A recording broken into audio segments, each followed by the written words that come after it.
Hello and welcome to News Hour on Lugard TV. I am Victoria Stephen.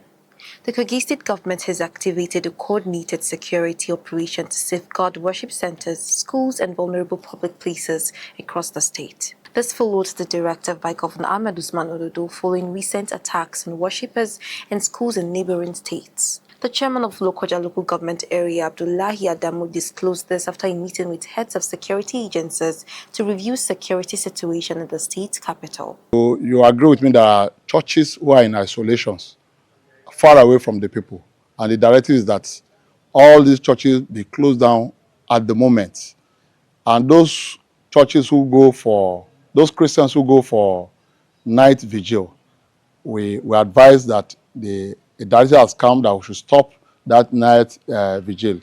Wherever you are, you can worship God. The Muslims who have isolated places where they go and pray Sundays or Saturdays, please. It's a directive that we must all obey.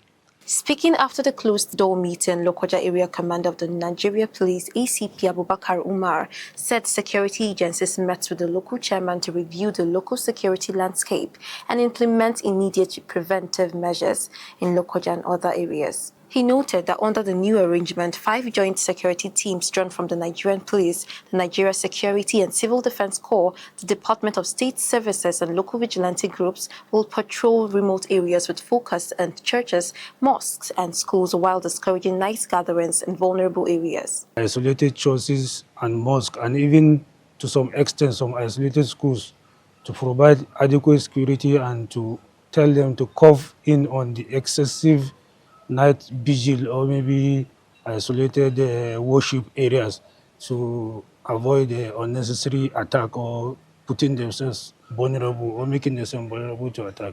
From about 5 teams of police comprising of policemen, the civil defense, the DSS and the vigilante group that will be dispatched from this night to identify those locations. Then tomorrow they will go and synthesize them and advise them on the action to take. Then on Sunday too, we'll still go on to ensure that the directive of His Excellency is complied with. Patrols and location mapping are set to begin immediately, followed by community sensitization and a compliance operation beginning immediately. Umar called for the operation of residents and religious borders, noting that the operation aims to prevent avoidable attacks and sustain peace across the state. And that's it on News on Lugard TV. I am Victoria Stephen. Thank you for staying with us.